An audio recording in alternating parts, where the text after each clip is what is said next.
Gold, trusted gold buyers. మీరు తాకట్టు పెట్టిన బంగారాన్ని విడిపించి ఈ రోజు ఉన్న మార్కెట్ ధరకు కొనబడను. నమస్తే, వెల్కమ్ టు ఐ డ్రీమ్. నేను వలి. ప్రస్తుతం నాతో పాటు స్టూడియోలో ఉన్నారు చలసాని శ్రీనివాస్ గారు. మాట్లాడదాం. సార్ నమస్కారం. నమస్కారం గారు, అందరికీ నమస్కారం. చెప్పండి. చలసాని గారు, తమిళనాడులో కొత్త పార్టీ టీవీకే విజయ నేతృత్వంలో పార్టీ అద్భుతం చేసింది. దాదాపు ఇంకా అధికారంలోకి వచ్చినంత పని అయిపోయింది. కేవలం ఒక 10 సీట్లు అనుకుంటా. 109 మనకు ఉన్నటువంటి ఇప్పుడు మనం వీడియో చేసే సమయానికి అప్డేట్ ప్రకారం 109 అట్లా కనిపిస్తూ ఉన్నాయి. ఇక నలుగురు ఎదురు వాళ్ళు చేరితే ఇక ముఖ్యమంత్రిగా ప్రమాణ స్వీకారం చేసేస్తారు.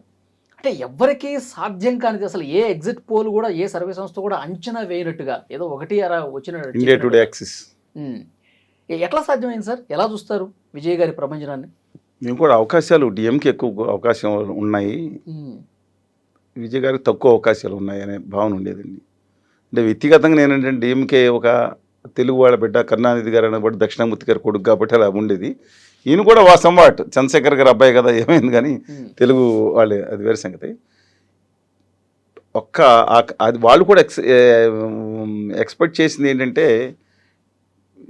వీళ్ళకి 100 నుంచి 120, 98 నుంచి 120 వరకు రేర్, లేకపోతే 110 రావచ్చు. డిఎంకేకి 110, 115 రావచ్చు, లేకపోతే అని ఇచ్చారు. ఓన్లీ అన్నా డిఎంకి 27 ఇచ్చేది, అది కూడా నోబడీ ఎక్స్పెక్టెడ్ దిస్. అందుకని మొదట 10% ఓట్లు జనరల్గా ఎవరు తీసుకున్నా సరే యాంటీ ఎస్టాబ్లిష్మెంట్ తీసుకుంటారు, ఏఐడిఎంకి లాస్. ఆ తర్వాత 5% అటు ఇటు ఉంటాయండి, ఇద్దరు లాస్. ఆ తర్వాత వెళ్ళేదంతా కూడా అధికార పార్టీకి ఫుల్గా లాస్ అవుతుంది. స్పష్టంగా కనపడింది. 40% ఉంది, వాళ్ళ 32% వస్తే ఈయన 30% ఓట్లు వస్తాయని కూడా ఇచ్చారు. పంచిన పర్ఫెక్ట్గా 35% మనకు వచ్చిన సమాచారం ప్రకారం. ఈ పోలరైజేషన్లో త్రిముఖ పోటీలో కొట్టేశాడు. త్రిముఖ పోటీ అనేది చాలా వైలెంట్గా ఉంటుందండి. చిరంజీవి గారు పార్టీ పెట్టినప్పుడు కూడా త్రిముఖ పోటీ నడిచింది సార్. కానీ అక్కడ త్రిముఖ పోటీ దాంట్లో ఒక ఆయన ఉన్నారు, జయప్రకాష్ నారాయణ గారు ఉన్నారు, ఆయన సీట్ నెగ్గారు. ఆయన కూడా ఎంతో 34% ఓట్లు వచ్చినాయి. చిరంజీవి గారు 16% ఓట్లు వచ్చినాయి, 18 సీట్లు వచ్చినాయి. అది కూడా యాక్సెప్ట్ చేస్తున్నాను, దాన్ని కాదంటలేదు. కానీ మార్పు కోసం ప్రయత్నించారు. కానీ ఆయన చిరంజీవి గారు చాలా సౌమ్యుడండి. ఏదో కోపం ఎప్పుడో వస్తుంది, కానీ రాజశేఖర్ రెడ్డి గారు బాగానే చేశారు, అంతకన్నా నేను బాగా చేస్తాను, ప్రజలు అది కోరుకోలే, హిట్లర్ రాయుడు కొట్టా అలా అనుకున్నారు. అని పాపం అది వేరు. కళ్యాణ్ గారి గురించి నేను మాట్లాడుకోవాల్సిన అవసరం లేదు. ఉత్తరాది సనాతన మనవాదిగా మారిపోయిన తర్వాత మనం మాట్లాడుకోవడం అవసరం. ఎందుకంటే నిమిషానికి ఏం మాట మాట్లాడతారో మనకు తెలియదు. కాబట్టి ఆయన స్టాండర్డ్నెస్లో ప్రజలు ఊహించలేదు. ఆయన దగ్గర ఒక ఖచ్చితంగా నిలబడతాడు. ఒక సిద్ధాంతం ఒకళ్ళ మీదే ఇవాళ తిట్టి పొద్దున కలిసి మళ్ళీ వాళ్ళని తిట్టి రాత్రి తిట్టి మళ్ళీ పొద్దున ఇలా అనుకోలేదు ఎవరిని. అమరావతి మీద 4 స్టాండ్ మధ్య ఎవరు నోబడీ ఎక్స్పెక్టెడ్ దిస్. అందువలన తమిళనాడులో శివాజీ గణేషన్ గారు ఫెయిల్ అయ్యారు పార్టీ పెట్టి. తమిళనాడులో చాలామంది, రాజేంద్రన్ గారు అన్నారు, తర్వాత శరత్ కుమార్ గారు, వీళ్ళందరూ చాలాసార్లు పార్టీలు తిరిగి ఫెయిల్ అయిపోయారు. కెప్టెన్ విజయకాంత్ ఒక సీట్ తెచ్చుకున్నాడు, నిలబడ్డాడు 5 సంవత్సరాల తర్వాత. రెండో అతిపెద్ద పార్టీగా అవతరించారు with the support of Jayalalithaa understanding. 26 సీట్లు వచ్చినాయి. థర్డ్ డిఎంకే చరిత్రలో 2 సార్లు అదే ప్రతిపక్ష హోదా, అంటే మూడో పార్టీగా రాబోతుంది ఇప్పుడు అనుకుంటున్నాను. అందువల్ల దీంట్లో 2 విషయాలండి. యాంటీ ఎస్టాబ్లిష్మెంట్ ఓటింగ్ వచ్చింది చాలా భయంకరంగా. ఒక డిఎంకే దాన్ని వారసత్వం, అవినీతి ఇవన్నీ కూడా వచ్చేసి పాపం ఆయన ట్రై చేసిన కింద ఎలాంటి పరిస్థితి ఉందో ప్రజలు ఒక మార్పు కోరారు. ఆ మార్పు ఎంత బలీయంగా ఉందంటే మహిళలు, నేను నా ఫేస్బుక్లో ఇస్తాను మీకు, ఇప్పుడు కూడా ఉంది, నేను 10 రోజుల క్రితం రాసింది. ఎన్నికలు అయిపోయిన తర్వాత వెంటనే నేను ఫోన్ చేశాను మా మిత్రుడు రవీంద్రనాథ్ గారికి. ఆయన ఇంట్లో 10 మంది పనిచేస్తున్నారు. సార్ మా ఇంట్లో పనిచేసే వాళ్ళ 10 మందిలో 8 మంది వెళ్ళి విజయ్ కోట వేసి వచ్చేసారు అన్నాడు రవీంద్రనాథ్ గారు.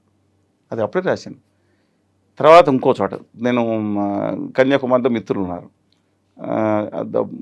హిందూస్ మైనారిటీగా ఉన్న జిల్లా కన్యాకుమారి అయి ఉంటుంది. దాంట్లో మిత్రులంటే తెలిసిన వాళ్ళు ఉన్నారు. మామూలుగా అన్ని సమాచారం కోసం మాట, సార్ మేము క్రిస్టియానిటీ చాలా బలీయంగా ఉంది, అఫీషియల్గా అనఫీషియల్ కాకపోయినా 20% పైన తమిళనాడులో వాళ్ళు 26-27% వరకు క్రిస్టియన్స్ ఉన్నారు. ఈయన జోసెఫ్ విజయ్, ఈయన పేరు దళపతి విజయ్ అని. ఇప్పుడు అది ఏంటి మీ డిఎంకే కొన్ని ఈసారి మాత్రం మా విజయ్కి వేసేస్తాం సార్. ఎందుకు అది హేతువాదుల పార్టీ సార్. అది అంటే మతం వచ్చినప్పుడు అటో మతం ఇటో మతం చీలిపోయినప్పుడు మధ్యలో ఉన్న వాళ్ళకి ఇబ్బంది ఉండదు. కమ్యూనిస్ట్ పార్టీలు ఇదే ఫెయిల్ అయిపోయింది పశ్చిమ బెంగాల్లో. వీళ్ళే మైనార్టీని ఇడి చీలిపోయారు, మెజార్టీని వాళ్ళు చీల్చుకుపోయారు. మేము అందరి తరఫున ఉంటామంటే ఎవరు రాజుగారి ఇంట్లో పాలు పోసినట్టు అయిపోయింది. మీకు రాజుగారు తెలుసు కదా, రాజుగారి ఇంట్లో పెళ్ళంట, ఒక పెట్టి అందరికీ పాలు పోయింటారా, అందరూ తీసుకొచ్చి రాజుగారి ఇంట్లో ఫంక్షన్ ఉంది కదా అన్నారంట. సరే సాయంత్రం గుండు అందరూ పాలు పోసింటే ఇలా పోసారంట, గుడ్డ తీసి పోసారంట. సాయంత్రం పాటికి పాలే లేవంట నీళ్ళు. ఏంటంటే నేను ఒక్కడే నీళ్ళు పోస్తే ఎవరు గుర్తుపెట్టాడు, అందరూ నీళ్ళు పోసారంట తమ కళ్ళు మూసుకున్నట్టు. అది సిచ్యుయేషన్ అండి. అందువల్ల అక్కడ తమిళనాడులో ప్రసక్తి చూసుకుంటే విజయ్ గారికి యాంటీ ఎస్టాబ్లిష్మెంట్ దమ్ముడిని నిలబడతాడు ఈ వ్యక్తి. అటు వాళ్ళని కలవని బీజేపీ వీళ్ళకి కలిసి సమస్యలు చాలా వార్తలు. అమిత్ షా గారిని త్రిష కృష్ణన్ అయ్యర్ గారు, అప్పటికి జయలలిత అయ్యంగార్ గారు ఒక కాంబినేషన్ అనుకుంటా ఉంటారు కదండి, అలాగా ఆ వార్తలు కూడా వచ్చినాయి. బట్ ఆవిడ తిరస్కరించారు. కానీ అమిత్ షా గారు మళ్ళీ ఫోన్ చేశారు. కుట్రలు ఎన్ని వేధించారండి. ఇప్పుడు పెడతారు జయలలిత గారిని ఎలా చనిపోయారు, శశికళ గారిని ఎలా ముఖ్యమంత్రి చేస్తే దాంట్లో నిమజ్జనం చేసేస్తారన్నారో లేదో, ఎందుకు జైల్లోకి వెళ్ళారు, పన్నీర్ బటర్ మసాలా పాలక్ పన్నీర్లు ఇద్దరిని పట్టుకుని, అదే పన్నీర్ సెల్వం గారును పళనిస్వామి గారు ఇద్దరిని పట్టుకుని ఎలా ఆడిచ్చారు, తెలుగు జాతి ప్రతిష్టను ఇప్పుడు ఎట్లా ఆడిస్తున్నారు, తమిళ జాతి ప్రతిష్టను గంగలో కలిపేశారనే వార్తలు వచ్చినా సరే వాళ్ళు ఆలోచించింది ఏంటంటే తమిళలో ఆత్మగౌరవం. వీళ్ళు దుర్మార్గంగా చేస్తున్నాడు, ఆయన తీసుకెళ్ళి ఉత్తర భారత్లో తాకట్టు పెట్టేస్తున్నట్టున్నాడు. తిరిగి మన ఆత్మగౌరవం నిలబెట్టుకోవాలి. ఎందుకంటే తమిళుడు అనేది కూడా వాళ్ళ అభిప్రాయం డైరెక్ట్ తమిళుడు అని ఎందుకంటే కరుణానిధి గారు పూర్తిగా తెలుగు మనిషి. మారుతూరు గోపాలన్ రామచంద్రన్ మీనన్న పేరున్నారు మీరు, తమిళనాడుకి 2 సార్లు ముఖ్యమంత్రి చేశాడు. దక్షిణామూర్తి గారు అంటే కరుణానిధి గారు ఆయన అసలు పేరు. మరుతూరు గోపాలన్ రామచంద్రన్ మీనన్ అని ఆయన పెద్ద సినిమా నటుడు. తమిళనాడులో హాస్పిటల్ ఉండి ముఖ్యమంత్రి చేశాడు ఆయన, ఎంజీఆర్ గారు. ఆయన మలయాళి. సరే ఏదేమైనా ఒకటి ఆనందకరం, ఎన్టీకే అని ఇంకొక విద్వేషవాద పార్టీ. బీజేపీ చాలా రెట్లు పెట్టదంటే తెలుగు వాళ్ళంటే విద్వేషాన్ని రెచ్చగొట్టే పార్టీ షెట్టికెళ్ళిపోవటం మన 8.32% వచ్చింది సీమాన్ గారికి. ఇవాళ అదొక ఆనందకరమైన విషయం. బట్ లెటర్స్ వెయిట్ అండి. ఒక అద్భుతాన్ని ఆవిష్కరించాడు మహిళలో యువతరం కొత్త మార్పు. ఇప్పుడు ఒంటరిగా ప్రభుత్వాన్ని ఏర్పాటు చేసే పరిస్థితి కొద్దిగా లేదు. ఎందుకంటే కొద్ది సీట్లలో కాదండి, 110 సీట్లు వస్తే దాని మెజార్టీ 234 కాబట్టి 118 సీట్లు ఉండాలి బెంచ్ మార్కు. ఇప్పుడే వాళ్ళ నాన్నగారు చంద్రశేఖర్ గారు ఇందాక మాట్లాడతా వచ్చినట్టు వార్త వచ్చింది. అవఫరిట్స్ కాంగ్రెస్ పార్టీని దుష్టపాలన నుంచి వచ్చేసి మా దాంట్లో కలవమని చెప్పి ఆహ్వానించినట్టు వార్త వచ్చింది. మీరు డిఎంకేని వదిలేసి మాతో రండి. కాంగ్రెస్ పార్టీ అండ్ సిపిఎం అంత కూటమిలో ఉన్నారు, వదులుకోవచ్చు. ఇప్పుడు ఇండియా కూటమిలో వస్తారు లేదో ఆయన అభ్యుదేవాది. ఇక తప్పనిసరి వేధింపులు చేసి పిల్లిని గదులు పెట్టుకొడితే కొంతకాలం భయపడద్ది, తర్వాత తిరుగుబాటు చేస్తుంది. అంత వీళ్ళు చూసుకోవాలి. కృష్ణా పటేల్ గారిని పక్కన పెట్టుకుని అనుప్రియ పటేల్ గారిని తల్లి కూతురు పెట్టుకొచ్చారు అపనాదాలకు బీజేపీ. కౌర్ గారిని అకాయదల్ని ఎలా చేసి చూసాం. శివసేనలో బాలదాకరే గారి కొడుకుని నిర్వీర్యం చేశారు. ముక్కలుగా ఏకనాథ్ షిండేని తీసుకున్నారు, ద్వినాథ్ షిండేని చేసినట్టు చేశారు. అజిత్ పవార్ గారి కుటుంబాన్ని చీల్చేశారు. తెలుగుదేశం బందకేసి బాదారు. సరే ఈయన జగన్మోహన్ రెడ్డి గారు చేసిన కక్షాం చర్యల వల్ల కానీ లేదంటే వాళ్ళు నిలబడ్డారు కాబట్టి ఎన్టీఆర్ అది మళ్ళీ వచ్చినాయి. ఎవరిని బతకలేవరండి. అందువల్ల అది గమనించుకోవాలి. ఆయన ఏదో ఫోన్ కాల్ చేశారు వేధింపులు అన్న. విజయ్ దమ్మున్న పర్సన్. ఆ దమ్ము తెలియదు.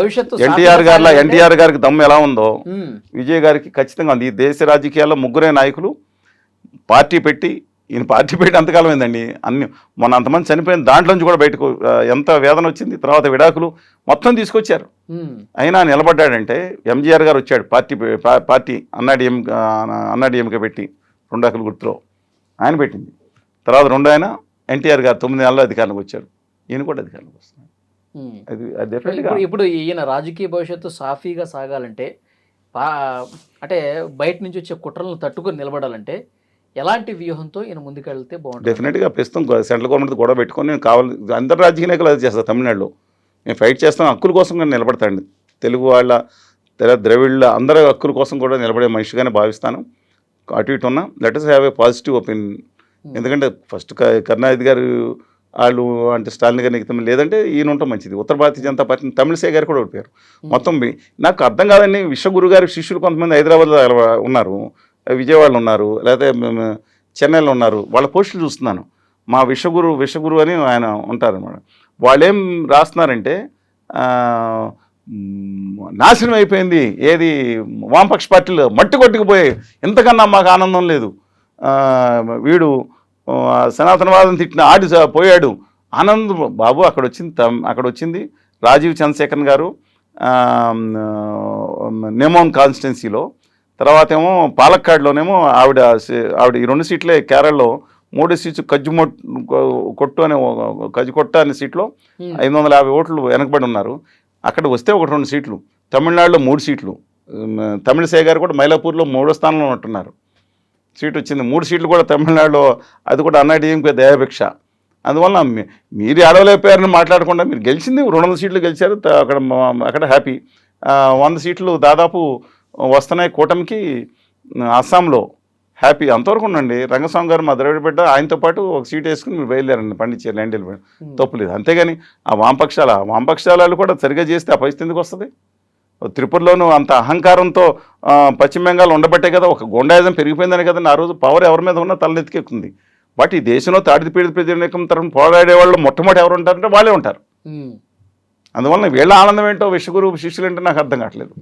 చూద్దాం సార్ ఎట్లా ఉండిపోతుంది, ఎవరు కలుస్తారు ఏంటి అనేది అంటే కూడా అది ఆ ఇంపాక్ట్ ఆంధ్రప్రదేశ్ మీద కూడా ఉంటుందండి.